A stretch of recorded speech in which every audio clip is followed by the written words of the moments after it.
Hello everyone and welcome to our Q&A for Surveillance Report 142. If you're looking for the actual surveillance report, be sure to go and check that out. But this is our Q&A where our patrons can ask us questions, and you can too if you want to join Patreon at $5 a month or more. Obviously, totally optional, but it's a good chance to ask questions and maybe one of yours will appear in a video like this. So with that, we'll jump right in. Our first question comes from Mr. Camel, who says, what are y'all's Linux distros of choice for your own use? I use cubes. I don't necessarily recommend that for everyone. It has it's not as hard as everyone makes it out to be, but you do have to be at least familiar with Linux. So I would start on like an easier distro first, like Ubuntu or Mint. Start there, learn the basics. And it does also require some fairly intense hardware. Like you need a solid state. You need at least 16 gigs of RAM or it's just painfully unusably slow. But I mean, if you have good enough hardware for it, it's also just real finicky on what hardware it will install on. But if you have the hardware for it and you're familiar with Linux and you're okay with kind of an ugly UI, I like it a lot. Cubes isn't a Linux distro though. Okay, so you know what's funny is I actually used to fight people on that one because I was like, because I searched it one time. I'm not going to say Googled because I didn't use Google, but I web searched it one time and I could not find a single source to back that up. And so I came to the conclusion like, oh, it's just something that it's some technicality that elitists say to feel cool and special because they're not using Linux. And then someone pointed out it actually is right there on their website in the FAQ. It's like, you can think of it as a Linux distro if that makes it easier, but technically it's not. And I'm just like, oh, okay, I'm the asshole here. So yeah, technically it's not a Linux distro. I guess in that case, I'm a big fan of Silverblue. I'm planning a video about that sometime here soon as well. But yeah, for me, for what I use cubes. Although technically, I guess I still use Fedora because I use the Fedora template for everything. So yeah, I'm consistent at least. Right. I just have a few Linux VMs that I boot up sometimes, and it's just Fedora for the most part. All right, next question is from L, and it's saying, just want to say, recent member and keep up the good work. And that's pretty much the question is, how do you install a custom ROM on an Android device safely? And so you don't mess it up or do anything silly. Very straightforward answer on my end. Follow the official installation instructions for whichever operating system you're trying to install. That's all I have to say there. If you want the most trusted solution and the less silly thing to do and the least likelihood that you're going to screw something up, just follow the official instructions for whatever ROM you're trying to install. That's it. I don't know if there's anything you have to add there. Yeah, like I agree, because even the best tutorial on a long enough timeline will probably be wrong. Like even if somebody were to put out a tutorial today and it's totally up to date, it's perfect, it's step by step, in a year, something will have changed. Some library will be deprecated. They'll use a different one. Some installation method will change. Or even like with Lineage, for example, there's like 10 different ways of doing it that varies based on which phone you're installing it on. I think tutorials can be good for kind of visualizing it or getting like a general idea of how it works. Like if you read the instructions and you're like, I don't really understand this step, I think a tutorial can kind of help give you an idea of how to do it. But yeah, the official documentation is always the best method, regardless of what OS it is. And that's happened on our ends. Like I've made some installations in the past, and then like 2 months later, something comes up and that whole installation guide becomes outdated. If you do look at tutorials, just make sure to cross-reference the tutorial with the documentation if you go along. Keeping with the topic of phones, Riddick said, when using a modern Samsung phone, I think you can install certain custom ROMs but not lock the bootloader. What is your guys' view on the trade-off between having, for example, Lineage with an unlocked bootloader versus Samsung with a locked bootloader? How likely is it your phone will be impacted? Thank you. Yeah, so from a security perspective, I think the stock OS will probably have a slight advantage just because it's got the locked bootloader thing going on. The only time I would recommend installing something like Lineage is if you're no longer receiving security updates on that OS, on the stock OS. Like, again, my Lineage phone, the stock OS it came with stopped updating on like Android 9 or something like that, but it's currently running Android 13 thanks to Lineage. One thing worth noting on that note, or on that thought, is Android phones have two firmwares. There's like, or two updates. There's like the firmware of the phone and the OS of the phone. So switching to Lineage will extend the OS upgrades, but the firmware won't continue getting upgrades. So if you have a really high threat model, that's something to keep in mind. And on the topic of threat model, I was just going to say, I personally am not certain how much the bootloader actually matters. Like, it's definitely a security feature. I think you should enable it if you can. But if you're not being targeted and you're like careful about where you download apps and install them and stuff like that, I'm genuinely unsure. I'm not trying to downplay it. I don't know if that's really a big threat that like, no, you should never unlock the bootloader, or is it kind of like, you know, as long as you use some common sense and keep things updated, you should be fine. I don't know. That's my 2 cents. Yeah, on my end, my understanding and the way I approach this is it's pretty. It's going to depend on a lot of factors and who you are, for sure. Verified boot is probably the main thing I'd be looking at regarding a locked bootloader. And what this does is essentially if you install malware on your device, and we've already seen this with even some of the very sophisticated malware that's hitting iPhones, a reboot takes care of it. And that's essentially what verified boot on an Android device with a locked bootloader can accomplish. So it's going to prevent persistent malware on your device from staying installed on your device. So if you think that you're at risk of getting malware on your device, then it might be helpful to utilize verified boot. But on the other hand, sacrificing verified boot and having an unlocked bootloader and having an open source ROM gives you a lot of privacy that a stock ROM might not be able to deliver. And in addition to that, like Nate said, you can extend security updates on at least the operating system side of things as well, which is another possible security perk. So it really just depends on a lot of factors. My hot take is unless you have a very high security threat model, it's probably worth it to go with a custom ROM route, because then you're still going to get security updates, which I think is a much more realistic and applicable issue for most people. I think most people should still be concerned about their browser and their operating system becoming out of date rather than having malware installed and being persistent on their device. So I personally would lean most people, if they're on the fence, probably towards the custom ROM route if they're able, but just know there are perks to keeping that locked bootloader. But ideally, you're just on a Pixel and you get the best of both worlds. Or a Fairphone 4. Okay, well, the next one, I don't have much to say, but I'll introduce it. So the opinion of the desktop client for Proton Drive, which is only available for Windows, and it just came out this last week. That was the highlight story of the previous surveillance report. I don't have much to say because I can only test things on ARM64 devices. And guess what? Proton didn't release ARM64 support with their Proton Drive client, so I haven't been able to test it out. So those are my thoughts on it. Because you know these questions are left prior to us recording. Hopefully that video kind of gave you some answers. And I did film. I promised I was going to make a video about Proton Drive. I did film it last night, so I just need to edit. Hopefully I'll have it out sometime this weekend at the latest. The TLDR is I do like it. I think there's definitely a lot of room for improvement.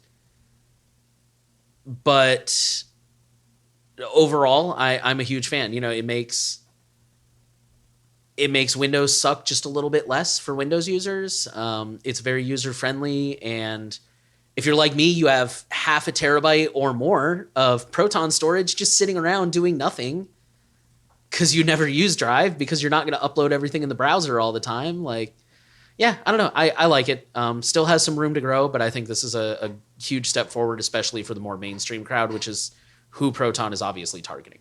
So our next question comes from Clem, and kind of like how Henry didn't have any answers to this one, I don't, because this one's specifically aimed at him. Henry, do you know when privacy virtual cards are coming to Apple Pay? I found the blog post about the virtual cards coming to digital wallets. It was in October 2022. So Henry, do you know anything we don't?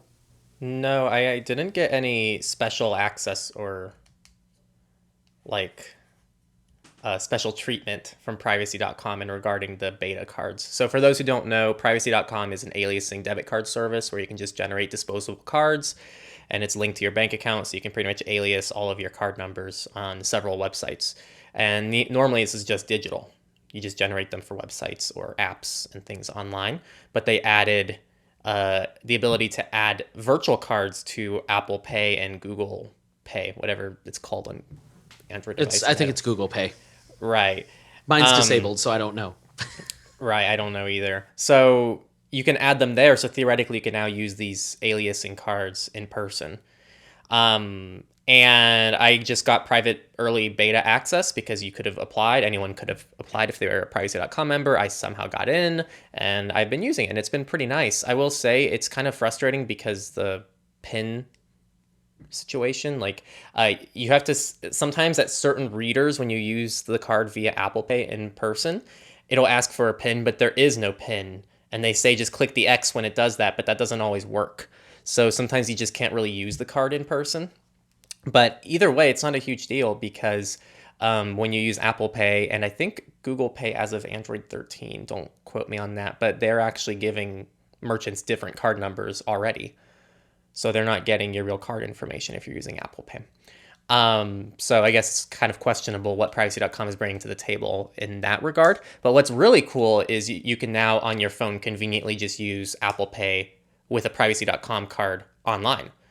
So if you're checking out on a website and it supports Apple Pay, you just check out with Apple Pay and use the privacy.com card. And that's much quicker than having to go in and out of the privacy.com app. Just something to throw out there. But no, I don't have any information. That's the long story short. I've been using it, but I haven't seen any information that speaks to when it's going to be public. Next question is from Player01 Ready, and it's pretty much saying a privacy-conscious filmmaker, and they have internal conflicts between promoting privacy for themselves and others and using privacy-invasive platforms. They made their own PeerTube instance earlier this year, but they took it down at the moment due to some SSL problems. They feel attached to YouTube for both consuming content and publishing content. They have a PixelFed account and they like it, but PeerTube never feels great to actually use. They also feel pressure to join TikTok to post content there. And the question is, how do you feel about PeerTube as an alternative to YouTube? Because I really think it's more like Vimeo. I feel like to find an audience, you have to use YouTube and maybe even TikTok now. Yeah, I think we're both going to have a lot to add here. On my end, there's Techlore, there's the business, which is all about reach. It's all about spreading things. And the way I look at this is there's platforms to find people, and then there's platforms to keep people and give people alternatives. No one uses PeerTube. Statistically, like, sure, we might get a couple hundred views on each video, but a couple hundred views for us is statistically almost nothing. Like, we get hundreds of thousands of views on YouTube each month. So it's really statistically nothing. Now, the reason why at least Techlore, and I'm guessing Nate, has PeerTube is because we care about offering alternatives that people can interact with that gets them away from YouTube, because we preach getting away from YouTube. But here's the thing, and this might help you, and this is what helped me too.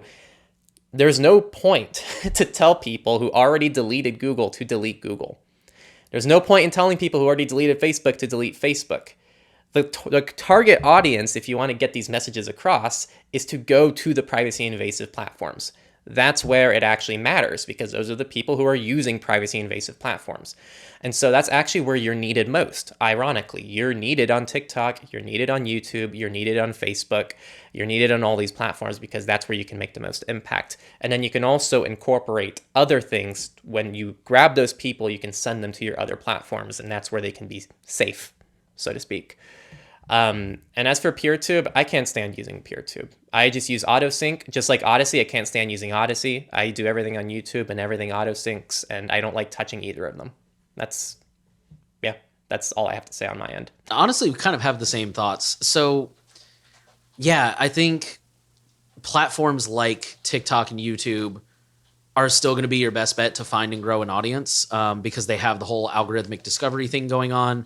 They have the advantage of not being federated. Like, I posted on Mastodon about this, I think a couple weeks ago. It kind of dawned on me. It's like maybe one of the reasons for the record, that PeerTube isn't taking off is because nobody federates. Like, I can't find instances, I should say. And for the record, video storage is crazy expensive. I get it. At least, for us normal mere mortals who aren't like Google and Facebook, who can just, buy an entire fucking data center and not even notice that expense in the line, or that line in the expense reports. But for us normal people, these are really expensive investments.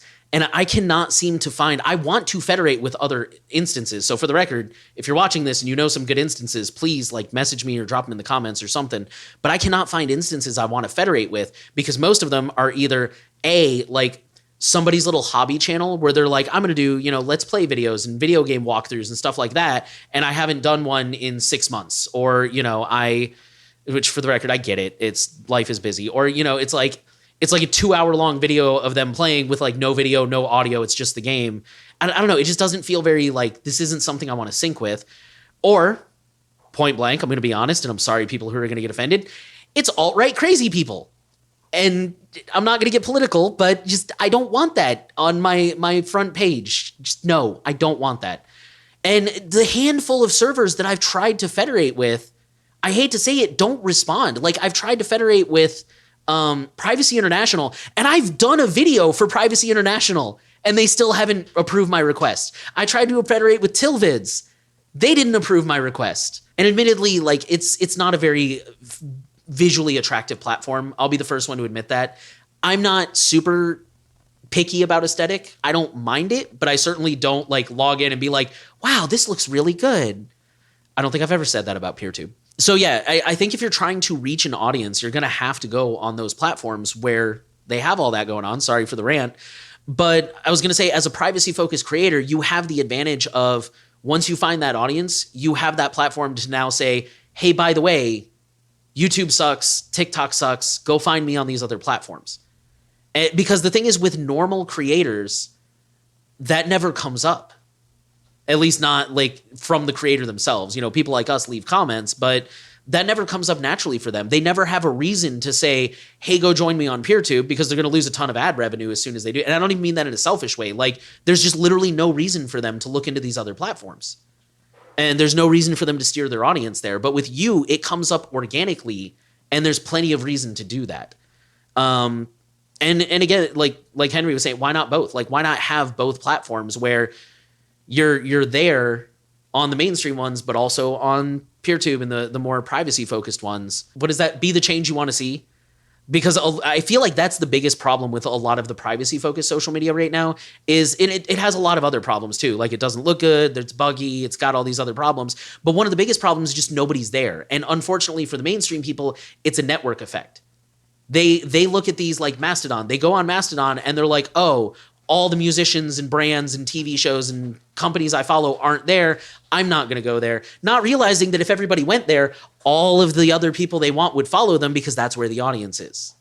It becomes a vicious cycle. So, yeah. Yeah, I would say just be the change you want to see. Do both. You're kind of going to have to use both. But, like, if you're trying to reach people, you're going to have to use those mainstream platforms. And as far as TikTok, I'll say personally, my experiences on TikTok, I don't post there nearly as much as I should, but I find there is actually an audience. And I know a lot of the privacy people are going to be like, privacy, people care about privacy on TikTok. It's because a lot of them don't know.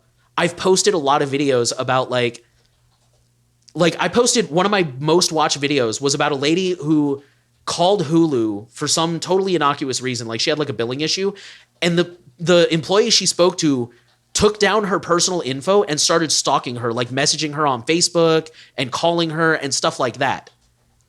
And I use that as an opportunity to talk about, this is why privacy matters. This is why you need to use alias addresses, alias cards, burner emails, things like that. And that's a really, like, I mean, by TikTok standards, it's non-existent. But for me, I have like 10,000 views on that video. Not even kidding. People care. And all the comments are people just like, bro, this is effed up. Like, this is scary. Holy crap. And it's like, people care. They you need to reach them with it. So all that to say, like, yeah, there is an audience for this stuff, who people who want to learn this stuff and they just don't know where to go. The last thing I'll add is a little perspective, because I don't think probably either of us shares maybe as much as we could regarding the behind the scenes video world. Videos are a lot of work. Like, oh my God, they are. Like, a 10+ minute video can be 50+ hours of work. That's a lot of work. I mean, if you're talking a normal full-time job, that means you can barely put out a video a week. So it's a lot of work, and you can't have the expectation to just put it on PeerTube, where you might get 100 people who watch it with no ad revenue, no business model, and you're actually going to have to lose money, because you're going to have to probably host your videos if you're using your own instance, and you're going to have to pay for that. You can't find any instances that are accepting signups anyways, so yeah. Right. So it's like, for people listening, like, it really is important, not just for reaching new people, but also to keep doing it.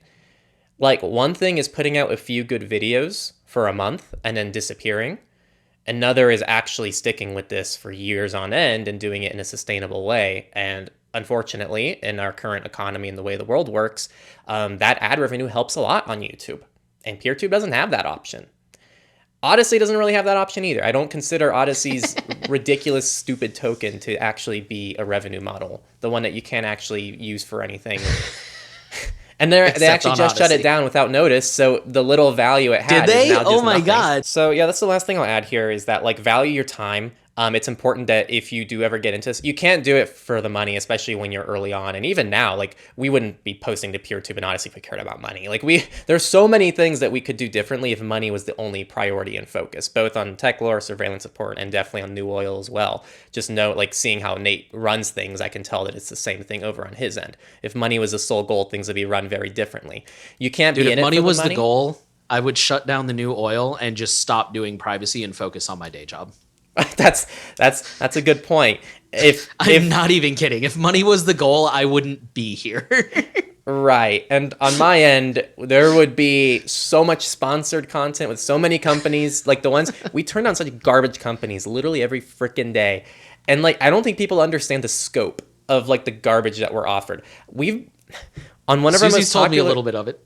right, like on our most popular video, we did this video in like 2018. I got a random email. It's like, we'll give you $2,000 if you just throw in this link in the description. That's it. It's pretty harmless. Like just throw it. You don't have to do anything. The video's already uploaded. I literally just have to edit a description and add their link. $2,000. Damn. And that's the stuff you have to say no to, like every time. And the only thing that we're going to do is stuff that like fits the actual public protocols. But like what I'm trying to tie to with this is that when you're starting out, you're not going to make any money and you really just have to do it for the love of it. And it's always going to be about the love of it, because if you're going to offer these alternatives, then you're already having to sacrifice profits for like the greater good. So there's a lot of greater good being done here, even if you are on a platform like YouTube, in my opinion. All right, so I get the last question, which I like for the record. This comes from Foss Enjoyer, who says there are many great dystopian films and novels about government overreach and surveillance, like 1984, Brazil. I love these movies about privacy. I missed the part about novels. You asked specifically about privacy, so that's what I answered. Or, excuse me, movies. I love these movies about privacy or lack thereof, and I'm looking for more. Could you recommend any movies that are maybe not as popular and slipped under my radar? Don't care if they're old or the acting isn't AAA. What are your favorite movies of that genre? I found they are a great way to start talk about privacy with friends and family. That is very true. One of them, on that note, one of them that just popped into my head, it's pretty old now, but it's hilarious and it's never stops being funny. In 2015, John Oliver, is that his name? John Oliver? Did an interview with Edward Snowden and did a whole episode about mass surveillance and the reauthorization of FISA Section 702. It holds up. It's from 2015, but it never stops being funny and amazing. That's a good conversation starter. So anyways, I personally, I did go out and look because I'm like, I know there's some out there, but also like my brain wasn't anywhere immediately coming to mind. Enemy of the State's a popular one. I haven't watched it yet. There's a movie on HBO called Kimmy that's about a girl who's like, she starts working in tech support during lockdown and realizes that she can like see like people's real-time webcams and stuff like that. So something to that effect. It's something directly privacy related. It's been on my watch list. I've just been really busy. Obviously there's Mr. Robot. Person of Interest seems really popular. I'm not going to lie. I thought it was a garbage show and I was watching it to make fun of it by the time I was done, but I did finish watching it and it has really good reviews. Captain America and the Winter Soldier is a really big movie that was towards the end about surveillance and privacy. And unfortunately, somebody watched it and said, what if we made that reality? And then we covered that drama for a year. The internet also recommended Equilibrium, Gattaca, Minority Report, The Truman Show, Black Mirror has a lot of episodes that have to do with surveillance. And then if we can leave it in the comments, I found a Wikipedia page and an IMDb page full of movies and TV shows about mass surveillance. So I would say that. All right. And that's all we got this week. So thank you guys for all your questions. There were a lot of questions. They were really good questions. Really appreciate that. And if you want to ask us a question for Surveillance Report 1, what are we on, 143? There's still plenty of time. Well, there's still time. We record generally around Friday evenings. So you got, at the time of this recording, you got a couple days. Go ahead and leave a question and we might answer it next week. So thank you guys for watching, and be sure to tune in this weekend for the latest episode of Surveillance Report.